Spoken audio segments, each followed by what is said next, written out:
Do you suppose we could count together? Yeah. Okay. I'll go first and you go second, okay? Okay. I'll do the first one and then you. I go first. Oh, you want to go first? Second. Okay, you go first. 1, 2, 3, 4, 5, 5, 6, 7, 8, 9, 10, 11, 12, 12, 13, 13, 14, 14, 15, 15. What's after 15? After 15 comes 16. Oh, God, that is 16. 17. 18. 19. 19. What comes after 19? 20. John, is that you all grown up? It sure is, Harry. Whoa, great to see. I guess they don't call you John anymore, huh? No, Harry, they don't. Now they call me John Williams. And what's this you got on, John? Well, now I'm in the Air Force. Whoa. And I've been in for about 1.5 years. Maybe for old time's sake we could just do a little counting? Sure we can. From 16, huh? Okay, but I'll go first, you go second. Right. Okay. 16. 17. 18. 19. 20. 20. Hi guys, Matt here. Welcome to Yelling at Birds. So what is it about that clip? It just kind of started making the rounds lately. An old clip from Sesame Street where, for those of you listening, it's a clip from 1974. John Williams was on there. John, as he was named as a child, or as they called him as a kid, learning to count to 20, and then it goes to him as an adult. So mainly the reactions to that, it got people emotional looking at that clip. And why is that? I was thinking about it a little bit, and I think it's all draws to the same thing of something that we're all, trying to get to. And it's that innocence of when you're a child, and the older you get, no matter what, we're constantly bombarded with just life. Stuff happens, and the stresses, the challenges that come along with that. And I think nostalgia kind of ties us back to when we didn't have all of that. And I know for myself, when I'm developing, when I'm moving along in life, it's almost like I'm trying to get that feeling again of that childlike wonder, enjoyment, curiosity, and maybe sometimes that's certain substances we take, things we do, certain things we become addicted to, kind of fill that void or fill that gap to get to that feeling, if only for a little bit.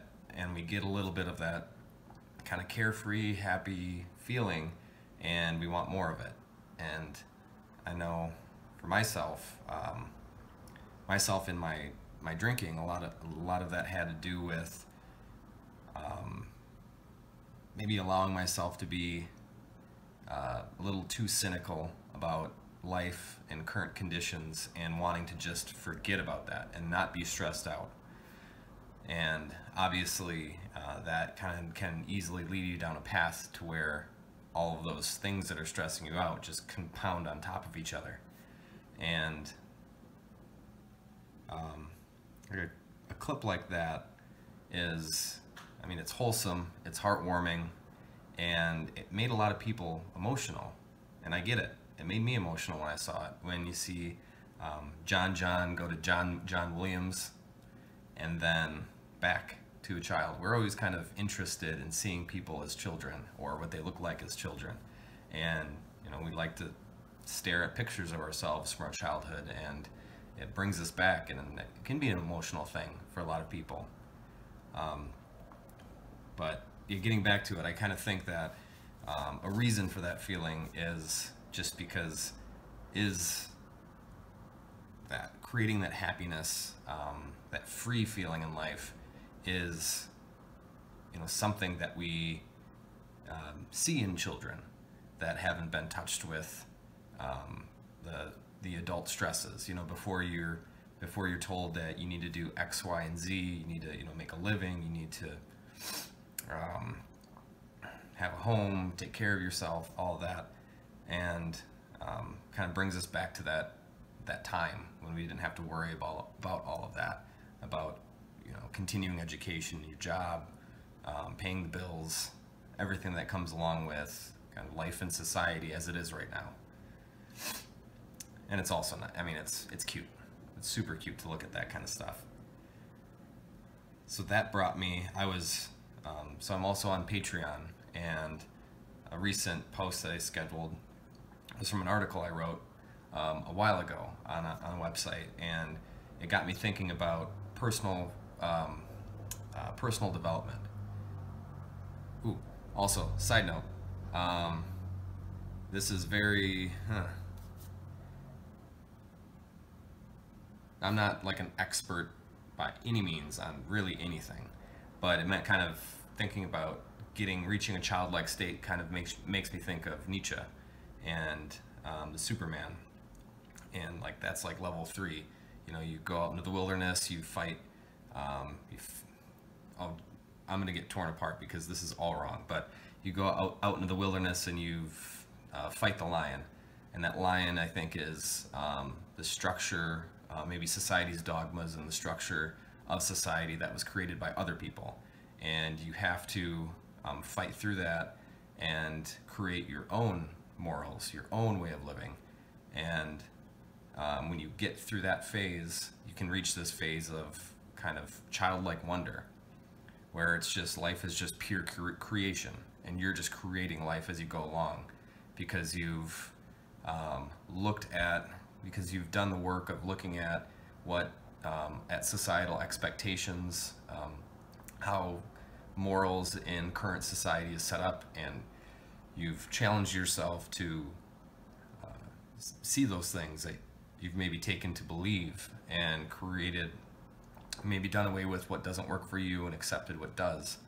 And I think that's really important when you're kind of moving along your path of personal development and growth as you go through life, because really, I mean, life is what you create. And I think it's really important to not ever just rest on, well, everybody else thinks this is bad or good, so I'm going to think it's bad or good. You really need to look at yourself, research, dig within yourself, and create what you maybe not believe, but what feels right to you. You know, so long as you're not kind of squashing other people's freedom or other people's happiness. So that's, yeah, you reach this childlike state of play. And I've had times where I felt like I was there, and maybe I felt like I was there, got drawn back in again, and I kind of feel like I'm there now, even though I've kind of put myself in this situation that I'm in. But I kind of feel like I'm there now a little bit, not for anybody else other than myself, where I kind of know what's important to me, I know what's not important, and everything I'm doing from here on out is you know, I've accepted the fact that it's my choice to do whatever I'm doing, and I'm just learning and growing, and every day is about that. But it made me think of, getting back to this article, it made me think of personal development what strikes me is that those who seek out personal development are what I thought was, they're seeking the answer to one question by seeking the answer to many questions. Basically that question, and it also kind of loops back to that childlike feeling, the question of, how do I become happy? or how do I live a happy life? And we seek this throughout our lives, whether we seek it through others, through other things, through accomplishments, through religion, or anything else. We are seeking happiness. Questions like, how to make money doing what I want? How do I do what I want? How do I become more successful? Among many other questions. They're all leading to the question of achieving happiness. The answer to that question has no answer.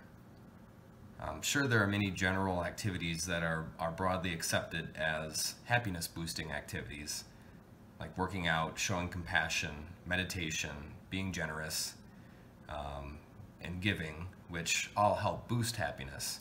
But the answer to each individual's happiness question lies in that individual alone. We're all responsible for finding our own happiness. Others can help, no doubt. Other people can serve as guides or supporters of our happiness, but ultimately our own happiness needs to be accepted and acquired by us alone. What's really important to know, first and foremost, is to know that you are worthy of happiness. You must confront every reason that you may not believe yourself worthy, and you must forgive yourself. Like any other success in life, you must accept that you deserve it. That's a battle that a lot of people face. I don't deserve, who am I to be worthy of that kind of life? Who am I? We all have those self-doubts and self-judgments, and it's easy to fall in that trap. You remember those handful of terrible things you did, and you don't forgive yourself for them. So you carry that along behind you as you go along. You carry that anchor behind you and think that because of that, you're not worthy of kind of ascending to another level. And after that, you need to really know what makes you happy. And this seems easy, but for many people, as with me, it may take you some time. Certain things in life can give you pleasure, but they may fail to make you really happy. The best advice that I can give you in terms of finding out what makes you happy is to look. You have to try things. You have to do things. Different things. If things make you, if you're comfortable and you're fine, and that's it, I guess that works. But to kind of reach another level, you have to kind of go out and search. You have to look for different things. You have to allow yourself the time to truly reflect on yourself. Think back to the times in your life when you were happy. What was happening? What were you doing in your life that made you that happy? Your answer to the beginning of your happiness will lie somewhere in the answer to those questions and others like it. And when you figure out those answers, you can begin to understand what it would take to make you truly happy or to feel at peace. I kind of see those two things being the same, feeling truly at peace. That's the same thing as feeling happy to me.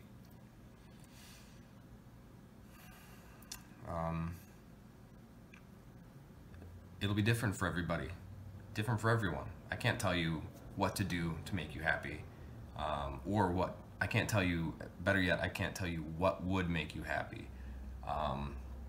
This is just me saying what I've done to kind of move towards that. And it's never really a complete destination. It's never really, if I get to this place, then I'll feel this way forever. It's really just a mindset that you need to cultivate.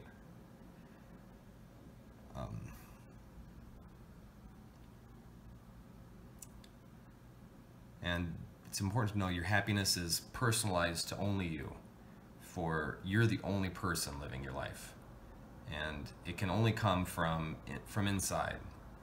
And you are the only person that can accept it. So step one for me was to it's really about taking full responsibility. Kind of anything. It's taking full responsibility for the choices you've made.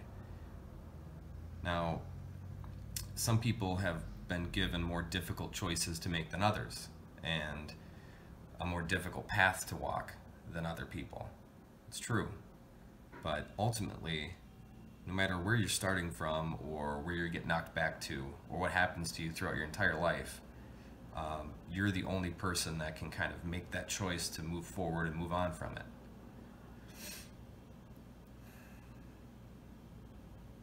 And yeah, I don't know. There's really no understanding that there's really no kind of perfect one-size-fits-all way to live life. We're all making this up as we go along. That's important to know too. No one knows what the fuck they're doing, or why, maybe not even like why they're doing what they're doing. But I mean, no one knows what the hell they're doing. We're all kind of figuring it out. Especially now, since think of, before society, no, get that right out of here. I was gonna go on a long rambling path and I decided not to go on a long rambling path.